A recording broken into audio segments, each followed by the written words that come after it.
¿Tienes el neumático adecuado para la parte delantera y la parte trasera de tu bicicleta? ¿Sabes las diferencias entre un buen neumático delantero o trasero? No todos son iguales, no todas las marcas son iguales, no todos los neumáticos tienen las mismas propiedades. El día de hoy te vamos a estar hablando del Maxxis Aggressor, un neumático para la parte trasera, específicamente para hacer enduro, que tiene unas propiedades muy interesantes en cuanto a grip, agarre, resistencia y unas capas llamadas Exo con distintas propiedades.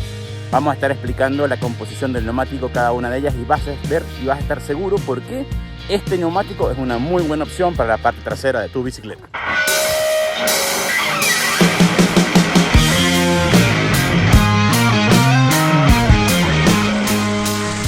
Bueno, lo primero es lo más importante, que es Exo Protection. Es una capa de un material extremadamente resistente a los cortes y la abrasión. Tiene un añadido a los laterales de ciertas cubiertas de montaña. Esta fibra densamente tejida es más ligera y extremadamente flexible que otras fibras, asegurando el rendimiento del neumático para que permanezca inalterado. Esta capa Exo Protection es para terrenos extremadamente rocosos y traicioneros, donde el riesgo de cortes laterales y abrasión en tus neumáticos es bastante elevado. ¿Qué es la capa Exo Protection Plus?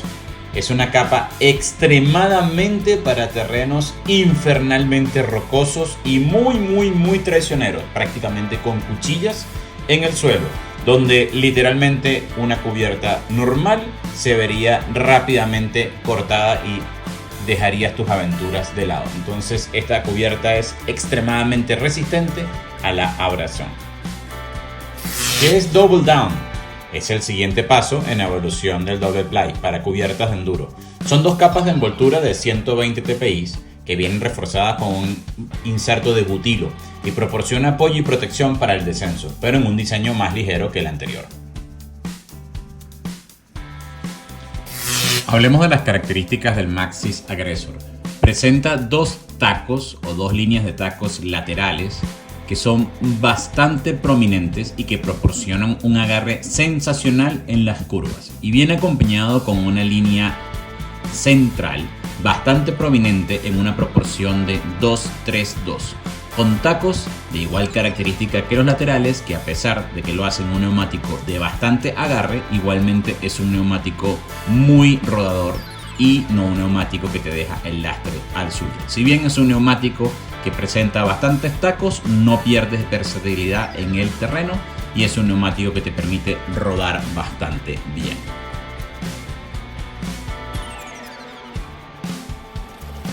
¿Qué te ha parecido lo que hemos venido charlando hasta el momento? Te invito a que te suscribas al canal, te dejo un tiempito para que le des clic y le des también clic a la campanita, danos tu like, y de esa manera podamos estar constantemente en contacto y puedas estar viendo todos los videos que semana a semana distribuimos para ustedes.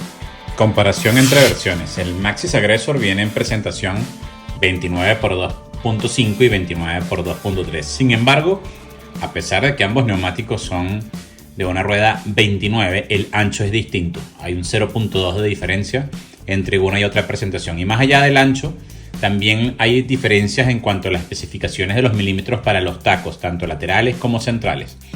Por ejemplo, los espacios en la presentación de 29x2.5 en los tacos centrales son de 22 milímetros de izquierda a derecha, mientras que en la presentación 29x2.3 son solamente de 19 milímetros, dejando un espacio más pronunciado entre los tacos laterales y la rodadura central.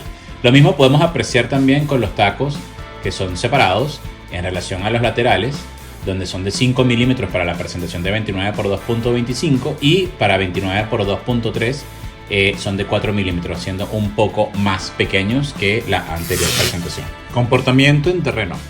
El Maxxis Aggressor es principalmente un neumático que está diseñado para terrenos sueltos y duros, en terrenos que pueden ser medios o medianamente sueltos, pero no es recomendable para terrenos que son mojados o que son completamente barrosos. Estos terrenos que son barrosos o que son muy fangosos hacen que el neumático se comporte muy mal, porque este neumático, al tener tacos y pronunciaciones bastante grandes, no es capaz de expulsar conscientemente bien el barro y al final lo que terminas es teniendo una gran pelota de barro atascada en tu horquilla, si es que lo llegas a usar en la parte delantera o en la parte de atrás de la bicicleta, que al final lo único que va a hacer es que tu bicicleta se quede atascada.